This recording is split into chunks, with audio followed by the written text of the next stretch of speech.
Ever since Lil Dicky came onto the scene as a rapper, no one has ever taken him serious. His career has been filled with heaps of controversy, negative criticism, and endless comparisons to other contemporary white rappers. After all the work he put in, it seemed like Lil Dicky's quick rise to fame had just about run out, and had he not pivoted away from his past, his career today would be non-existent. Lil Dicky has managed to move away from his controversial past as a laughably bad rapper to a respectable TV producer, as his show Dave has surpassed both Atlanta and It's Always Sunny in Philadelphia as the most watched comedy show ever on FXX Networks. Does that surprise you? Because that surprises me. Lil Dicky, whose real name is David Bird, started his rap career back in 2010 working at an ad agency in San Francisco called Goldby and Silverstein Partners. His company would have monthly progress reports, and for one of those monthly progress reports, Dave decided to jazz up his memo by delivering it in the form of a rap video. The company loved it and decided to move him into a creative role working directly on the ad. Shortly after this stint, Dave, or Lil Dicky, began working on a mixtape that would take him 2 years to release. He was still working his day job. The mixtape, titled So Hard, generated a buzz and got him a decent following, with the lead single Ex-Boyfriend getting over 1 million views within the first 24 hours. But the momentum of his rap career would not last. After the release of his debut and only album, Professional Rapper, Dicky would only sell 26,000 copies in its first week, hitting number 7 on Billboard before dropping to number 84 the following week. Every year since Professional Rapper came out, it seems that Lil Dicky has been able to keep the same relevance he had the year prior. He wasn't necessarily growing his audience, but he wasn't losing it either. It seemed he was just stagnant. Like in 2016, he was named to the XXL freshman list, performing a cypher alongside Anderson .Paak and Designer. Then in 2018, he released Freaky Friday, which although now has over 700 million views, upon release got mixed reviews and to this day has left a sour taste for some.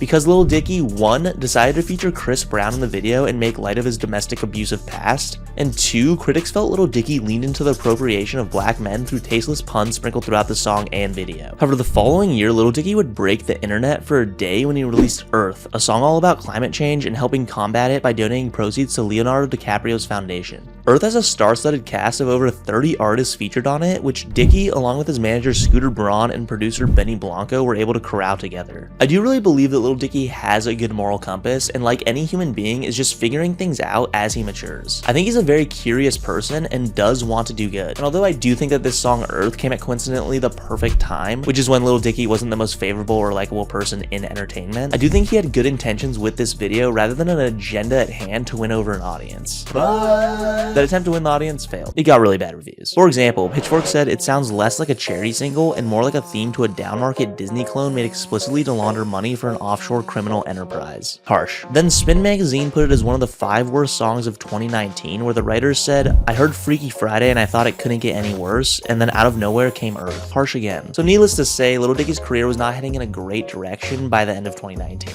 However, at the beginning of 2020, right before the pandemic would hit, is when the career trajectory of Lil Dicky would change forever.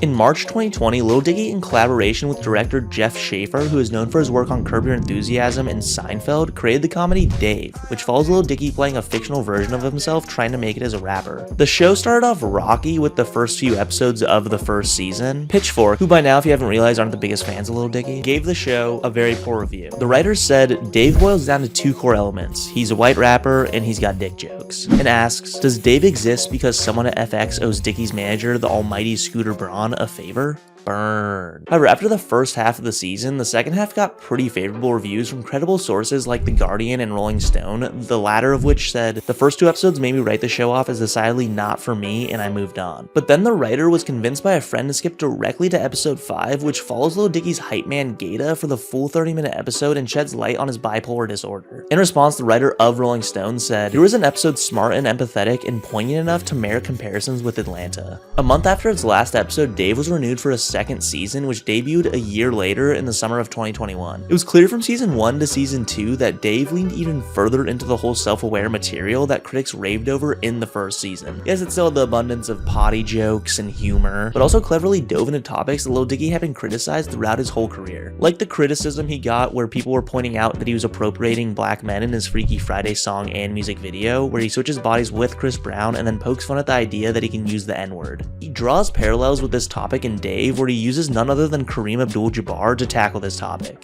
In Dave, he makes a song glorifying Kareem's body and stature.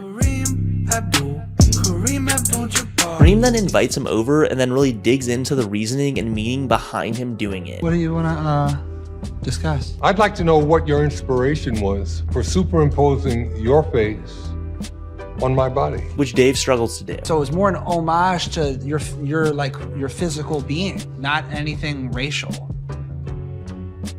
I personally love the show, Dave, and as it continues season to season, it gets better and more clever in my opinion. I really appreciate the vulnerability that Lil Dicky demonstrates in his show to tackle and address topics that have led to so much criticism of him in his past. It shows maturity, and I think the satirical nature of the show, Dave, is something that Lil Dicky was always trying to address in his music, but had never quite executed it as well as he has in Dave. Another topic Lil Dicky addresses in his most recent season is a song he released back in 2013 called White Dudes, where he pokes fun at the fact that he's a white guy and has all the privilege in the world. Dicky, who has since taken the video down from YouTube after all the criticism he received, said, "Even though I knew I was never serious with it and it was just a joke, it just didn't feel like a joke I was proud of." The premise of the song was initially meant to be satirical to show the ridiculousness of white privilege, but some felt it went overboard and some simply didn't get that it was a joke, which can be harmful. The lack of understanding the satirical nature of it is another topic Dave addresses in his show here. Fucking cool to hear someone who's proud to be white. Like that song White Guy. That song slaps, dude.